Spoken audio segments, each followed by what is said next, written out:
সালাম আলাইকুম। গতকালকে জনাব তারেক রহমানের ফেসবুকে একটা পোস্ট দেখলাম। কেউ একজন তাকে নিয়ে একটা ব্যঙ্গ করে কার্টুন লিখেছে। সেই কার্টুনটা তিনি তার ফেসবুকে পোস্ট করেছেন এবং তিনি সেটাকে বলেছেন যে মানে এই ধরনের প্র্যাকটিস থাকা উচিত। আবারও কার্টুনের যুগে ফিরে এসেছে, এই ধরনের স্বাধীনতা তিনি দিতে চান। তারেক রহমান সহ বাংলাদেশের সব রাজনীতিবিদদেরকেই বলতে চাই, যারা আওয়ামী লীগ করে এদের বাইরে যারা আছে তাদেরকে, ইনক্লুডিং এই যে অ্যাডভাইজার যারা হয়েছেন তাদেরকেও বলতে চাই যে সবার সাথে যে আচরণ করা হয়েছে আওয়ামী লীগের সাথেই আচরণ করা যাবে না। তা আপনি প্রশ্ন আসতে পারে যে মানে যারা সাংবাদিক যারা কার্টুনিস্ট আছে তারা কি আসলে আওয়ামী লীগ কিনা? ইয়েস, তারা আওয়ামী লীগ। গতকালকে রাহুল রাহা যে এই সারা বছর শেখ হাসিনার মানে ছায়া ব্লাউজ ধরে তারপরে চামচামো করেছে, সেই রাহুল রাহা এখন গতকালকে খোঁজ নেন, গতকালকে তার অফিসে মিটিং হয়েছে একটা, সেই মিটিং এ তিনি বলেছেন যে আমরা এতদিন সাংবাদিকতা করি নাই, এখন থেকে আমরা সাংবাদিকতা করবো, রিয়েল সাংবাদিকতা আমরা এখন থেকে করব। তো রিয়েল সাংবাদিকতাটা কি? রিয়েল সাংবাদিকতা হচ্ছে গত 1/11-এর সময় আপনার মনে আছে বিএনপির বিরুদ্ধে এই যে মুসাদ্দেক হোসেন ফালু থেকে শুরু করে সবার এর ঘরে নাকি এই পাওয়া গিয়েছে, ওর ঘরে ওই পাওয়া গিয়েছে, এই সেই নানান মানে সারাটা দিন ওই নিউজ। আচ্ছা আপনি বলেন 2001 থেকে 2006 সাল পর্যন্ত দুর্নীতি হয়েছে, আমি অস্বীকার করছি না। আপনি আমাকে জবাব দেন যে 2001 থেকে 6-এর সময়টাকে যদি দুর্নীতি ধরা হয় আর সেই দুর্নীতিটাকে যদি মনে করেন একটা তেলাপোকা ধরা হয়, তাহলে 2009 থেকে 2024 পর্যন্ত শেখ হাসিনা যে দুর্নীতি করেছে সেটা কোন প্রাণী হিসাবে আসবে? মানে ওই প্রাণী পৃথিবীতে না, হাতি টাতি যাই বলেন কোনোটাই আসবে না। সেই নিউজ কোথায়? এই প্রায় 10 দিন পার হয়ে গেল, কোনো নিউজ আছে? মানে মনে হচ্ছে যে বাংলাদেশের আগে আপনার মানে খুব হযরত ওমর রাদিয়াল্লাহু তাআলা আনহু তিনি ক্ষমতা চালিয়ে গিয়েছেন, এখানে কোনো দুর্নীতি টুর্নীতি কোনো কিছুই হয় নাই। আসলে কি তাই? কেন হচ্ছে না? কেন হচ্ছে না জানেন? এই যে তারেক রহমান কালকে আপনার কার্টুন দেওয়ার পরে তারপর তাদেরকে অভিনন্দন জানিয়েছেন, এই জন্য। জিনিসটা এত সহজ না। খোঁজ নেন, আপনারা বিএনপির যারা আছেন আপনারা যা খোঁজ নেন, এখনো সময় ইসলাম চ্যানেল আইতে উপস্থাপনা করছে। আপনার খান মোহাম্মদ রুমেল, অখিল পোদ্দার, মঞ্জুরুল আলম পান্না, এরকম আমি অন্তত 100 নাম বলতে পারবো যাদেরকে দেখেছি চরম চামচামো করেছে, সারাটা বছর আমাদের বিরুদ্ধে কথা বলে এসছে। বাংলাদেশের এই আন্দোলন সংগ্রাম, মানুষকে ভারত বিরোধিতা বুঝানো, ভারতের ব্যাপারে মানুষকে সচেতন করা, আমার কোনো নাই, ক্রেডিট নাই, একদমই কিচ্ছু নাই, কোনো কিছু করি নাই। এত সহজে ভুলে গেলে হবে না, তাহলে বিপদ আবার আসবে। আজকে যে শাবান মাহমুদ ভারতে প্রেস সেক্রেটারি হিসাবে নিয়োগ পায়, এই শাবান মাহমুদ, প্রেস সেক্রেটারি নাইমুল ইসলাম খান, এরা বিএনপির সময় সুবিধা নিয়েছে। মুজাম্মেল বাবু পর্যন্ত বিএনপির সময় যথেষ্ট ভালো পজিশনে ছিল। খোঁজ নিয়ে দেখেন, যান 21 টেলিভিশনে যান। যারা বিপদে ছিল তাদের খোঁজ নেয় নাই, বরং এদিন শুনলাম 21 টেলিভিশনের চেয়ারম্যান আপনার টেলিভিশনে আবার ফিরে গিয়েছেন, তার বিরুদ্ধে নানান ধরনের ষড়যন্ত্র হচ্ছে। কারণ কি? এই লোক তো জেল খেটেছে, এই লোক 2 বছর জেলে ছিল, কিন্তু তাদের বিরুদ্ধে এখন আবার লোকজন লেগে গিয়েছে শুনলাম। আর যারা এতদিন আওয়ামী লীগের বিরোধিতা করেছে তারা এখন সুশীল হিসেবে উপস্থাপিত হচ্ছে। বলে রাখলাম, আবারও পায়ে সবল দেবে এরা যদি সুযোগ পায়। আমি ইলিয়াস, আমার কোনো কারোর উপদেষ্টা হওয়ারও দরকার নাই, অনেকের উপদেষ্টা হওয়ার খায়েশ আছে, অনেকে অনেক কিছু হইতে চাচ্ছে।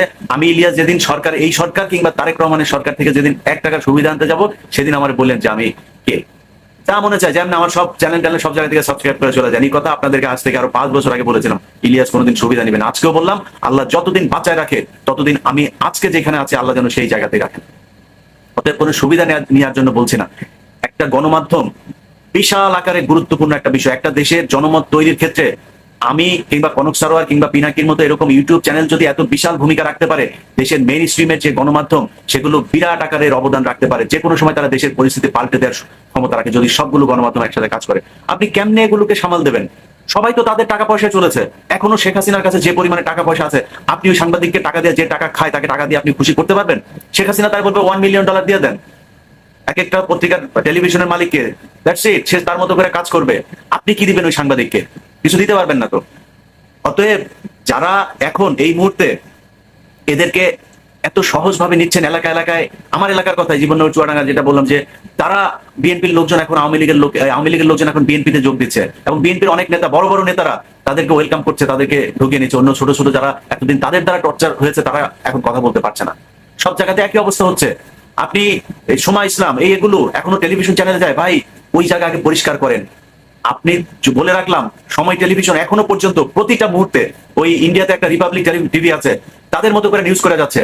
যে হিন্দুদেরকে এই করা হচ্ছে, খুব সূক্ষ্মভাবে তারেক রহমান সাহেব আপনাকে বলি, খুব সূক্ষ্মভাবে সময় টেলিভিশন সহ এইসব টেলিভিশনগুলো এই মানে আওয়ামী লীগের হয়ে তারপরে কাজ করছে। অতএব আমি মনে করি যে তারেক রহমান অত্যন্ত ভদ্র একজন মানুষ, তিনি বাংলাদেশে ভদ্র রাজনীতি চায়, কিন্তু ভদ্র রাজনীতি করতে গেলে অভদ্র লোকজনকে শাস্তি দিতে হবে। আমি চাই না, আমার সেই স্বপ্নও নাই, এই স্বপ্ন দেখিও না যে বাংলাদেশে কোনো টেলিভিশনের যা সম্পাদক হবো কিংবা মালিক হবো বা আগের মতো কোনো একটা প্রোগ্রাম করব। কিছুই হবো না। এই দেশে যাবো কিনা সেটাও সন্দেহ আছে, কারণ হয়তো এর মধ্যেই দৌড় দিতাম যদি একজন থাকতো, সে নাই। কি দেখতে যাব, কার জন্য যাব বাংলাদেশে? তো আপনার মাথায় রাখতে হবে যে আমরা ক্ষমতার জন্য এগুলি বলি নাই, এখনো ক্ষমতার জন্য এগুলি বলছি না। আপনি খুব নিউট্রাল সাংবাদিকতা চান বাংলাদেশে, আপনার বিরুদ্ধে কেউ কার্টুন করুক সেটাকে আপনি ওয়েলকাম করেন, আপনি খুব সুন্দরভাবে নেন, কোনো সমস্যা নাই, কিন্তু সেই সাংবাদিক আসলেই নিউট্রাল সাংবাদিক হইতে হবে। এই এখনকার রাহুল রাহা আর এই যে এগুলোর দিয়া, তারপরে আপনি সুন্দর করে সময় টিভি চ্যানেলের এই সোমা টোমা এগুলোর দিয়া, ডিবিসি, দেখেন আপনি হিন্দুদেরকে কিভাবে উস্কানি দিচ্ছে, আওয়ামী লীগকে কিভাবে প্রমোট করছে। দেখেন সমকাল 2 দিন না যাইতে সে নিউজ করছে যে ঢাকা মহানগর দক্ষিণের কোন যুবদল নেতা নাকি আপনার কোটি কোটি শত শত কোটি টাকার মালিক হয়ে গিয়েছে। কোথা থেকে শত শত কোটি টাকার মালিক বিএনপির লোক হয়ে গেল? এই 5 দিনের ভিতরে শত শত কোটি টাকার মালিক হয়ে গিয়েছে। মানে বিএনপির লোকজনের নিয়ে এখনই গণমাধ্যম এইভাবে মিথ্যাচার করা শুরু করেছে। এই দেশ এত সহজে স্বাধীন হয়নি, কোনো কারোর একা, এই স্টেক হোল্ডার যারা আছে তাদের কাউকে পিছনে ফেলে দেওয়া যাবে না, বলা মানে এটা বলা যাবে না আমি একা করেছি, সে একা করেছে, ও একা করেছে। নো, সবাই মিলে এই দেশ স্বাধীন করেছে। এই গত যে আন্দোলন হলো, এই আন্দোলনে অনেক ছাত্রদল, যুবদল, বিএনপির অনেক মানুষ মারা গিয়েছে, শিবিরের অনেক মানুষ মারা গিয়েছে, জামাতের মানুষ মারা গিয়েছে, সাধারণ মানুষ মারা গিয়েছে। আমাদের মতো বহু যারা এই সোশ্যাল মিডিয়াতে যুদ্ধ করেছে তাদের অনেক মানে কি বলবো যে মানে ত্যাগ তিতিক্ষার ফলে আজকের বাংলাদেশ। অতএব যারা এখন এইসব কথাবার্তা বলে যে বিএনপি এই করছে, বিএনপি ওই করছে, তাদের বোঝা উচিত যে এই দেশ আপনার মতো এই সমকামী সাংবাদিকের কারণে এই দেশ স্বাধীন হয় নাই। এই দেশের স্বাধীনতার পেছনে বিএনপির অনেক রক্ত আছে, জামাতের অনেক রক্ত আছে, আমাদের মতো বহু সাধারণ মানুষের রক্ত আছে। গত 15 বছর আপনাদের কাছে শুনতে হয়েছে আমরা হচ্ছে রাজাকার, আমরা নাকি পলাতক আসামি, এগুলো শুনতে হয়েছে। সো আমি মনে করি তারেক রহমানের জায়গা থেকে তারেক রহমান ঠিক আছে, তারেক রহমান এই আদেশ তো আর আপনাকে দিতে পারবে না। আপনি যারা বিএনপি করছেন, আপনাদের বলে রাখলাম, এখনো সময় ইসলাম সুন্দরভাবে অফিসে যাবে আসবে, এটা করতে দেওয়া যাবে না। এদেরকে প্রতিহত করতে হবে। আমার মানে আমি এটার মানে এটা মিন করছি না তারা মারধর করেন, মেরে ফেলেন, এগুলি দরকার নাই। চ্যানেলের সামনে যান, সময় টেলিভিশনের সামনে যান, যায়া সাংবাদিক, আমি লিস্ট ধরাই দিব, আপনাদেরও সেই লোকগুলো আছে, লিস্ট ধরে ধরে আপনারা সেই টকশো গুলো দেখেছেন, নিউজগুলো দেখেছেন, কারা করেছে সেই নিউজগুলো, এদেরকে সরাইতে হবে। আমিও হইতে চাই না সাংবাদিক, আমার দরকার নেই, আমি বাংলাদেশে এখন সাংবাদিকতা করবো না। কিন্তু যারা আসবে, যে আসবে, তাদেরকে নিরপেক্ষ হইতে হবে। এই টেলিভিশন, এই পত্রিকাগুলোতে বহু জুনিয়র সাংবাদিক আছে, সিনিয়রদের ভেতরে অনেকে চুপ করে বসেছিল, তাদেরকে অফিসে কথা বলতে দেওয়া হয়নি। খোঁজ নেন, যায় যান, তাদেরকে যাদের যা জিজ্ঞেস করেন কারা অফিসের ভেতরে এইভাবে দলকানা সাংবাদিকতার এই কাজ করেছে, সেগুলো সরাইতে না পারলে সম্ভব না, একদমই পারবেন না। এই 15 তারিখে দেখেন, 15 তারিখে আপনার এই শেখ হাসিনা উস্কানি দিচ্ছে, সেখানে ফোন করে একটা রেকর্ডও বের হয়েছে, সেখানে উস্কানি দিচ্ছে মানুষকে, তার দলের লোকজনকে। তার তো টাকা পয়সা কোনো কিছু অভাব নাই, কেউ ধরাও পড়ে নাই, সবগুলো লোক এখনো বাংলাদেশে আছে, তাদেরকে আওয়ামী লীগ সুন্দর করে তাদের দলে আনার চেষ্টা করতেছে, মানে বিএনপি। এবং আমি এই গত 10 দিন হয়ে গেল, এখন পর্যন্ত এরকম কোনো চিরুনি অভিযান দেখলাম না যে তাদের করতে হয়, মানে তাদেরকে ধরা হচ্ছে, এরকম কোনো কিছু দেখছি না। কিছু কিছু মানুষকে শুনছি ধরা হচ্ছে, তারা কোথায় আছে কেউ জানে না। দেশে কি মানে কোনো আইনের শাসন নাই, কিছুই নাই, তারা অন্য জায়গায় থাকবে কেন, ক্যান্টনমেন্টে থাকবে কেন, মানে তাদেরকে লুকায় রাখা হবে কেন? তাদেরকে কোর্টে আনতে হবে, তাদের বিচার শুরু করতে হবে, কাকে কাকে আটক করা হচ্ছে তাদের নাম বলতে হবে যে এই ব্যক্তি আটক হয়েছে, কারণ তারা তো খুনি, তারা খুন করেছে। গত 1 সপ্তাহ আগে তারা বাংলাদেশে বিশাল বড় একটা জেনোসাইড করেছে, সেগুলি বিচার করতে হবে না? এদেরকে তো ধরতে হবে, সেটা করা হচ্ছে না। গত কয়েকদিন ধরে আপনি যদি ইয়েও দেখেন, মানে যেই রাজনৈতিক যে কর্মকাণ্ডগুলিও যদি দেখেন, এখানে এসে শাহবাগের কোনায় এসে তারপরে তারা জড়ো হচ্ছে, খুলনায় বিশাল আকারে জড়ো হচ্ছে। কিভাবে সম্ভব এটা? কারা করছে, কেন, কিসের জন্য, কি চায়? বিভিন্ন জায়গায় এখন এই মুহূর্তে যদি 15 আগস্টে তাদের যে পরিকল্পনা, সেটা যদি তারা বাস্তবায়ন করতে, আমি তো মনে করি খুব বেশি কঠিন কিছু না। ডক্টর মোহাম্মদ ইউনূস, উনি অত্যন্ত ভদ্র একজন মানুষ, খুব সজ্জন, সবাই ওনাকে মানে প্রচন্ড রকমের, আমার মনে হয় তত্ত্বাবধায়ক সরকার বলেন আর অন্য যে কোনো সরকার বলেন, ইনার মতো এইভাবে আমার মনে হয় জিয়াউর রহমানের পরে কাউকে এত সাদরে মানুষ গ্রহণ করে নাই। ঠিক 7ই নভেম্বরে যেভাবে জিয়াউর রহমানকে সিপাহী তারপরে জনতা মিলে বিপ্লব করে তাকে করেছিল, এবার সে একইভাবে বিপ্লব করে তাকে ক্ষমতায় বসিয়েছে। সো ডক্টর মোহাম্মদ ইউনূসের কাছে আমার অনুরোধ, ভিডিওটা যদি আপনি তো এখন অনেক ব্যস্ত, যদি অন্য কেউ হলেও ওনাকে একটু করেন, যে ওনার একটা ভিডিও দেখলাম রাস্তার ভেতরে উনি ট্রাফিক ঠেলে তারপরে যাচ্ছেন। আমার মনে হয় বিষয়টা আরেকটু সিরিয়াসলি নেওয়া উচিত, কারণ দেশে রয়ের যে তৎপরতা গত 15 বছরে তাদের যে মানে কি বলবো যে বিল্ডিংটা বিল্ড আপ হয়েছে, সেটা কিন্তু অনেক গোপন। আমার বিশ্বাস যে আপনি সেই জিনিসগুলো নিশ্চয়ই আপনার মাথায় আছে। আপনাকে এটা একটু মানে সাবধানে চলাফেরা করতে হবে। আমার যেটা অবজারভেশন, আমি ওই দিন ভিডিওটা দেখলাম যে তিনি একটা ট্রাফিকের ভেতরে গাড়ি আটকে আছে, তো এটা আমার কাছে বিপজ্জনক মনে হয়েছে, এটা করা ঠিক না। কারণ এই মুহূর্তে মানে ডক্টর মোহাম্মদ ইউনূস যদি না থাকে, সেই ক্ষেত্রে আমাদের উপরে পশ্চিমা যেই সমর্থনটা এখন আছে সেটাও আমাদের জন্য বিপজ্জনক হবে। তারা থাকবে কিনা আমরা সেটা জানি না। তো তার থাকাটা এই মুহূর্তে খুবই জরুরি। দেশটা একটা সুনির্দিষ্ট একটা নিরাপদ জায়গায় না যাওয়া পর্যন্ত আমার মনে হয় ডক্টর মোহাম্মদ ইউনূসের এখানে থাকা উচিত। সো এই জায়গাটা বললাম। আর যারা যারা এই হত্যাকাণ্ডের সাথে জড়িত ছিল, আমার মনে হয় তাদেরকে ধরে ধরে নিয়ে কোথায় রাখা হচ্ছে আমি জানি না। কিছুক্ষণ আগে দেখলাম জেনারেল আজিজকে ধরা হয়েছে, তাদেরকে ধরে নিয়ে কোথায় রাখা হচ্ছে। এখনো পর্যন্ত আওয়ামী লীগের লোকজন কিভাবে এলাকায় ঘুরে বেড়াচ্ছে, তাদেরকে কেন মানে শাস্তির আওতায় আনা হচ্ছে না। তারা তো এই গত 15 বছরে সব ভিডিও ফুটেজ আছে, কে কোথায় মারামারি করেছে, কোথায়, এগুলো দেখে দেখে তো সেটা করা যায়। সেই জিনিসগুলো আমার বিশ্বাস করা উচিত। এবং বিএনপির, আমি যেটা বললাম যে তারেক রহমানকে দিয়ে বক্তব্যটা শুরু করলাম, আমার ভিডিও আসলে তারেক রহমানের বিরুদ্ধে না বা তারেক রহমানকে বলার জন্য না কিছু। তারেক রহমান জায়গা থেকে তিনি তার বক্তব্য দিবেন, এটা খুবই স্বাভাবিক। কিন্তু আপনারা যারা মাঠে আছেন তাদেরকে এটা খুব সূক্ষ্মভাবে সুন্দরভাবে চিন্তা করতে হবে। গত কয়েকদিন আগেও যে সময় ইসলাম নীলুফার চৌধুরীর মনিয়াপাকে এইভাবে অপমান করলো ডেকে এনে, সেই সময় ইসলামরা বাংলাদেশে এত সুন্দরভাবে সাংবাদিকতা করতে পারে না।